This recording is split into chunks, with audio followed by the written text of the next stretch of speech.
And we're starting right where we left off in our last gameplay showcase, just outside Hogwarts, which I love that you can walk out of the castle after walking through everything and then just come out here and take off on your broom out into the open world. And Alan, I know that's something that you particularly like about Hogwarts Legacy too. Yeah, I'm a big fan of just being able to hop on the broom and, and go anywhere. There's something about kind of like the sensation of everything being open to you, and just I love the proximity that I can get to things. I love flying close to the ground, and I kind of wanted to talk about it just because I feel like the brooms are fun for me, not just because of all those feelings of exhilaration, but because they're not just I have a broom and it's done. I actually kind of like some of the mechanics in it. So you see in the lower right, there's a meter there, and occasionally as Andrew's kind of flying up or flying down, you might notice it draining or not. And this isn't the present day where all the broom technology is well known and advanced and everything that we know and love. This is an earlier time where they're still trying to figure out, we're not at the 3000 yet. We're at we're at the 11. So. Oh my goodness, I'm just so speechless right now because this is just so beautiful. The world just looks so. By the way, the broom, is that like the only one, or can you like upgrade that broom to go faster? Yeah, so we have a shop in Hogsmeade, actually a broom shop. And so that sells a variety of different brooms. And it was important to us that the player could customize themselves based on their own aesthetic. So they're purely cosmetic, but if you talk to the shopkeep and help him out, he'll actually sell upgrades. Yeah, and those upgrades will make it so that where normally the broom, you can only fly, you can only go at max speed. It's kind of like a turbo meter down there. You can only go at max speed without the meter going down, kind of closer to the ground. And as you raise into the air, you'll notice the meter drop. And so those upgrades will allow you to increase that distance from the ground. And the broom owner at the sporting goods store in Hogsmeade is trying to perfect the broom and get better at it and know it better. And you can participate that and get better and better brooms through that. I see. And I love that mechanic encourages you to actually explore the world and kind of stay close to the ground. It's not just a travel mechanic, point A to point B.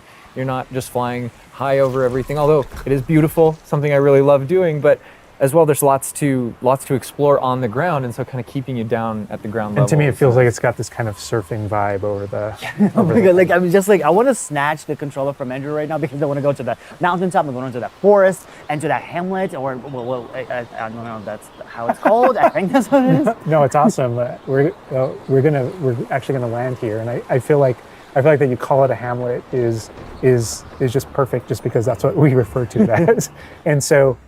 We all know from lore that Hogsmeade is the only all-wizarding village within Britain, but we wanted other opportunities to kind of meet other characters out here and to kind of populate the landscape, so it's not just kind of, barren as you leave out this direction and that direction. And so we just imagine these different dwellings, these different smaller locations that wizards might live in out in the Scottish Highlands. And so it's those. And so we refer to those as hamlets, and they're opportunities to learn those wizard stories, how those different locations have kind of like learned to live, what their relationships are with characters at Hogsmeade and Hogwarts. And so they're both quest opportunities out here and a chance to kind of get to know more of the area, even beyond Hogwarts and Hogsmeade that we've already experienced. And you also notice on the mini-map, like lots of little icons, and each one of those represent gameplay in the hamlets that you can participate in, whether it's a vendor or different puzzles and challenges or different secrets that exist. Each one of those icons are different opportunities for gameplay.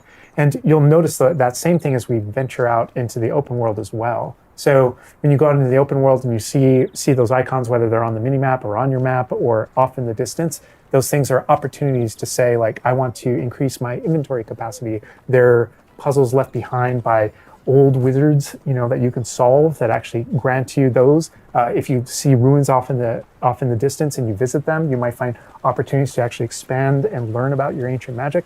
And as you kind of encounter different enemies dotted on the landscape, sometimes those characters, poachers or dark wizards, might be hoarding different magical resources that are valuable to you as you're playing the game. So each one has kind of like a way to connect to our gameplay loops and provide different opportunities that just kind of reward you for poking around. I mean, I right away want to just cover all of those points on the map just by going over there. Well, we've flown on a broom already, but there is something that we haven't done so far, and that is getting on our flying mount. We're gonna hop on our Onyx Hippogriff here. The Onyx Hippogriff is our pre-order bonus. Oh my god, there he just like pops out of the the back. Oh wait, you can use it as a horsey? I mean, a horse. I mean, that is a horse. Yeah, as a hippogriff, you can totally ride it like a ground mount, and you can lift off into the air. And we tried to make sure that each of those interactions, so the broom's really good at reaching that top speed, at kind of traveling the world as quickly as possible. But sometimes it's really nice to get on the hippogriff because of that ground speed or those transitions. And sometimes it just feels amazing just to be riding around on a hippogriff. Look at it. Yeah, it really is kind of like, I don't know, it's a great feeling being on it. And it's a great feeling managing those transitions, kind of going from run to fly and just being able to go wherever you want. And we tried to make sure that each one of these things that you can interact with have a unique identity and a reason for being.